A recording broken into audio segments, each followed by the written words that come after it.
no, you had to do whatever they tell you. This is where you're doing, so get up there and get to work. That's right. Okay, and your mother... she stayed in the barrack, and she worked in the kitchen, and she kind of came across that job surreptitiously, so to speak. She had a friend. So she did. So she had kind of inside connection. Yes, there was like a cook, and his name was my mother's maiden name. Oh. Accidentally, they were not related. Cohn. And then she had a couple of friends, and they were already in that kitchen. Oh. From the first transport. And when they saw my mother, she said, "You better sign up, otherwise you're going to be shipped out someplace." And so my mother accepted whatever they had, and the guy says, "Okay, we need a new person for the next 3,000." Wow! So she got herself in and got her job. That was the best because, we didn't have hot water, so she could boil hot water, and so she used the big bucket, more or less, so we could take showers, or we took a hot bath. That's sure. Exactly.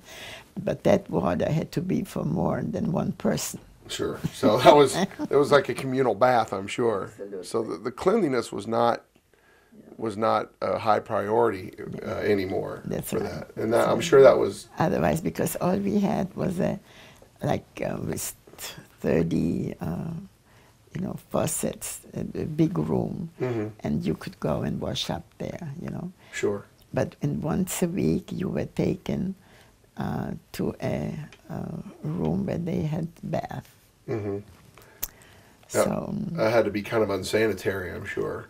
No, that's right. It was pretty. Although the Germans, when it comes to sanitation, were very good because they were scared of illnesses and getting... typhoid was big back then. That's exactly, because I was in typhoid quarantine. So I'm sure they were paranoid. So when my dad came for us, I was not to leave, and my mother not either, until June 15 instead of May 15. Because you were in quarantine. That's right.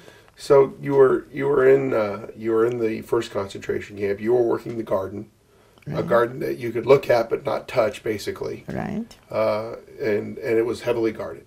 Yes. I have no doubt. And I remember you talk about a commander or a commandant that used to come by and count the apples. Oh, that was something. I started shaking that tree. And next thing I know, that I had to be... Try and bump an apple off or something. That's hopefully. Exactly. Because anytime there was some fruit or vegetable bad, we put it in a basket, and after we went past the gate, then we all got together, I would say, on the roof, and that's when we divided what we had. But this was just once a month or so, sure. Not very often. But you found out about my apple tree. Okay. I did. I found out about your apple tree. But did anybody ever get punished for stealing out of the garden that you know of? You were scared that you're going to be put into a camp. So you knew once you got to Theresienstadt, you were then beginning to learn about right. I was so young, I didn't realize sure. what was really happening or politically, so that was just an image that I created for myself, Sure. Sure.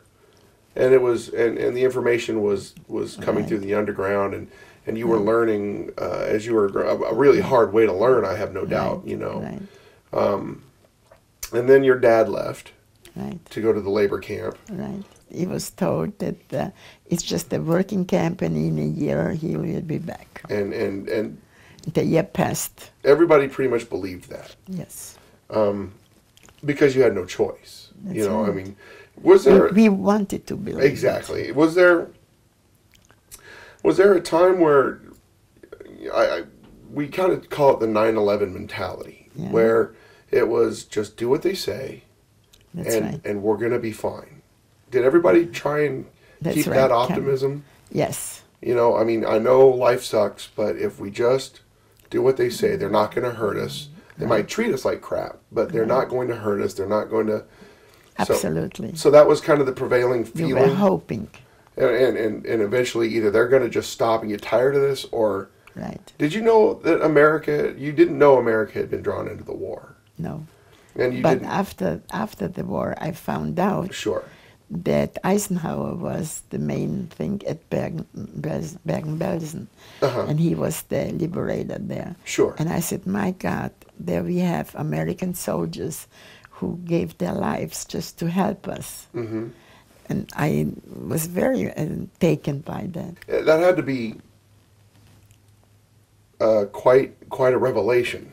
Right. When you had no idea that you know that this much play was going on, you know, during the. Did you know that the Russians were Close by, yes. okay? So let's. Because that was one thing the Germans wanted. They wanted to be liberated by the Americans and not by the Russians.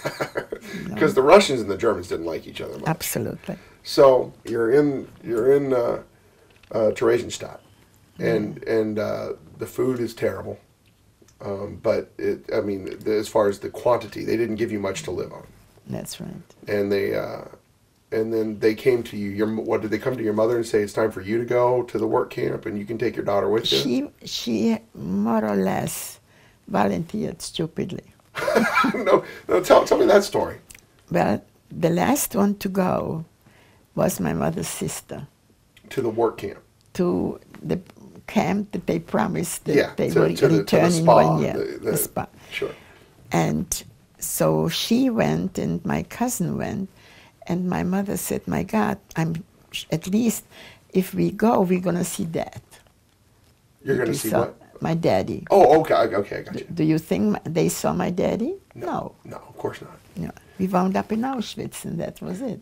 So was this kind of a goal for people in Theresienstadt? Were they saying, maybe if I just work hard? That's what the image was of the Germans. So if we stay here and do our thing, maybe we'll get lucky enough to get shipped out to the labor camps, and then after that year of labor, then they'll set us free. Is that so? That was the prevailing propaganda that they Absolutely. Wow. Okay. So.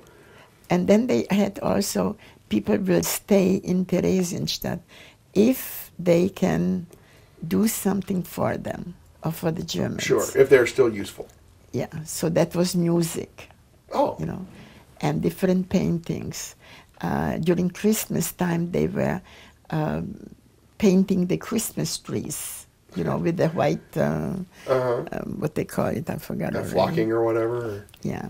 And so they did certain things, you know, that gave profit to the Germans. So lots of notable artists, Jewish musicians, passed through Theresienstadt, as well as Auschwitz and Birkenau. And very much.